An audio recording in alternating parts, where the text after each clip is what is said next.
Morning student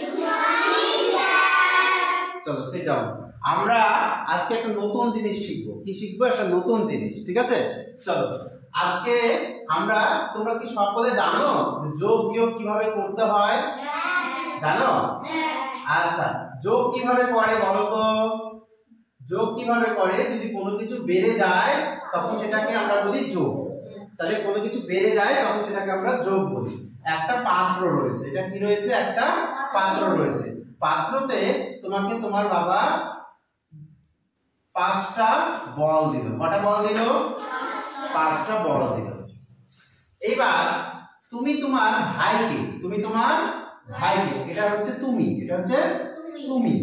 আর এটা হচ্ছে কি তোমার ভাই এটাকে ভাই তোমার ভাইকে তুমি এখান থেকে 3টে বল দিয়ে দিলে 3টে বল দিয়ে দিলে বলো তো তোমার কাছে কটা বল থাকলো দুটো বল থাকলো তাহলে তোমার কাছে কটা বল থাকলো দুটো তুমি এই 3টে তুমি দিয়ে দিলে তাই তো এই 3টে তুমি দিয়ে দিলে এই যে একটা আর এই একটা আর এই একটা এই 3টে তুমি দিয়ে দিলে দেওয়ার পরে তোমার কাছে কটি থাকলো আর তোমার ভাইয়ের কাছে কটি হয়ে গেল এবার তোমার একটু রাগ হবে তো নাকি তোমার ছিল 5টি গুলি আর বা বল আর তুমি তোমার ভাইকে দিয়ে দিলে তখন তুমি রেগে গেলে যে বাবা আমাকে দেখো আমার যে ছিল 5টা গুটি 5টি বল ছিল সে 5টি বল 3টে বল দিয়ে দিলাম আমার তো কমে গেল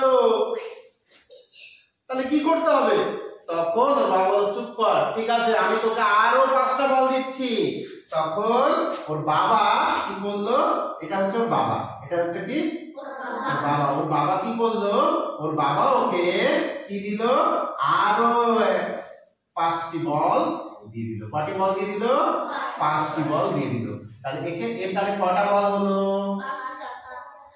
5টা বল একে দিয়ে দিল তাহলে কটা বল হলো তাহলে হয়ে গেল ওর এখন 7টা বল হলো কয়টা বল হলো 7টা বল হলো তাহলে দেখো তোমার তাহলে এই যে আমরা করলাম দেখো প্রথমে কি করলাম আমরা প্রথমে আমার কটা ছিল 5টা আমি আমার ভাইকে কটা দিয়ে দিলাম 3টা দিয়ে দিলাম তাই না 3টা দিয়ে দিলাম তারপরে তার কি করলাম আমরা 3টে দিয়ে দিলাম মানে বিয়োগ করে আমার কটা হয়েছিল দুটো হয়েছিল তারপরে আমার মন খারাপ করলো বলে বাবা আমাকে আরো 5টা বল দিয়ে দিল তখন তাহলে আমার এখন কটা বল হলো বলো এখন কটা বল হলো 1 2 3 4 5 6 7 তাহলে এখন আমার কটি বল হলো 7টি বল হলো তাহলে দেখো এই যে আমি এখানে কি করলাম প্রথমে বিয়োগ করলাম তারপরে আবার আমি যোগ করলাম এই যে প্রসেস বা এই জিনিসটাকে বলা হয় অঙ্কের ভাষায় সরল তাহলে আজকে আমাদের কি করব আজকে টুডে টপিক কি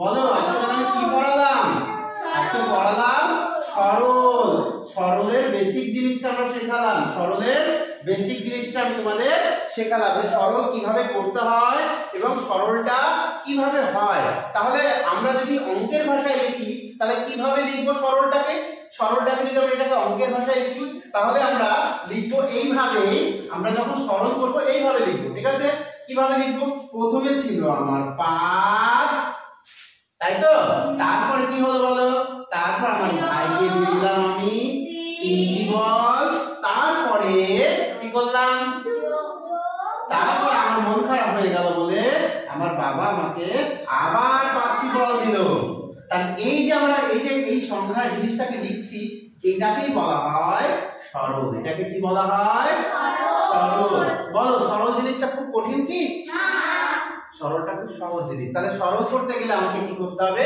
শুধু মনে রাখতে হবে তারপরে কি করতে হচ্ছে তাহলে দেখো প্রথমে 5টা ছিল 3টে ভাইকে দিয়ে দিলাম আমার কাছে কটা হলো দুটো হলো আবার আমার মন খারাপ হয়ে গেল তখন আমার বাবা আমাকে কি দিল আরো 5টা বল আমাকে দিল তখন আমার এখন কটা হলো 7টা তাহলে এইটা হচ্ছে সরল তাহলে সরল কিভাবে করে সরল হচ্ছে যোগ বা বিয়োগ যেটা হয় সেইভাবে করতে হয় এবার তোমরা যদি বলো যে স্যার আমি এই সরলটা আমি এইভাবে করব অন্যভাবেও তো করা যায় স্যার আমি যদি যোগগুলোকে এক জায়গায় করি এটাও সরল করা যাবে তোমরা যদি এটাকে যোগগুলো এক জায়গায় করো যোগগুলো এক জায়গায় করেও কিন্তু সরল করা সম্ভব আচ্ছা তোমরা সবাই বুঝতে পেরেছো তো চলো তাহলে আমরা একটা নতুন জিনিস দেখি এবার দেখি কে এটা পারে সে বলবে, ঠিক আছে? একটা গাছ রয়েছে, কি রয়েছে? একটা গাছ রয়েছে, ঠিক আছে? এই গাছটায় তিনটে পাখি আছে। কটা পাখি আছে? তিনটে পাখি। কটা পাখি? তিনটে পাখি।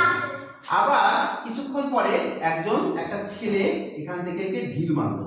কি করলো? ঢিল মেরে দিল। ঢিল মেরে দেওয়ার জন্য এখান থেকে ঢিল মারলো। ঢিল মারার জন্য এই পাখিটা উড়ে চলে গেল।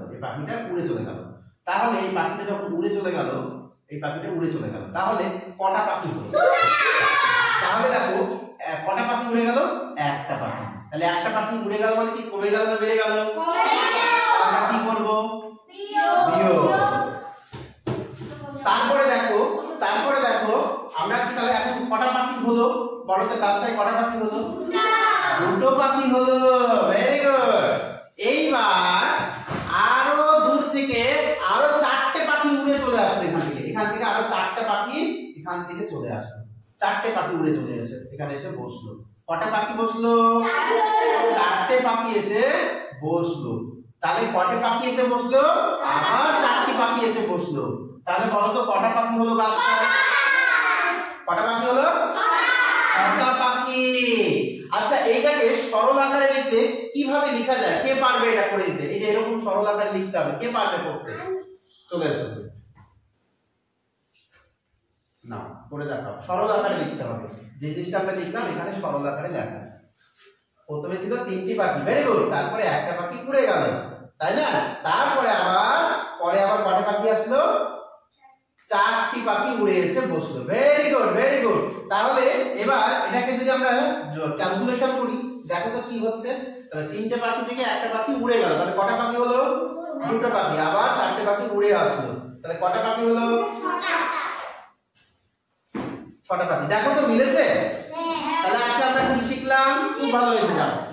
তাহলে আজকে আমরা শিখলাম কিভাবে সরল করতে হয়। এটা আমাদের ক্লাস 2 তে রয়েছে, তাই না? আমাদের ক্লাস কি 2 তে এই জিনিসগুলো, বেসিক জিনিসগুলো রয়েছে। সরলের বেসিক জিনিসগুলো ক্লাস 2 তে রয়েছে। কোন বই রয়েছে? কোন বই? বইটার নাম কি? আমার বই। বইটার নাম কি? আমার বই। এই বইটাতে কি রয়েছে? ক্লাস 2 তে আমরা সরলের বেসিক জিনিসগুলো রয়েছে। সবাই বুঝতে পেরেছো?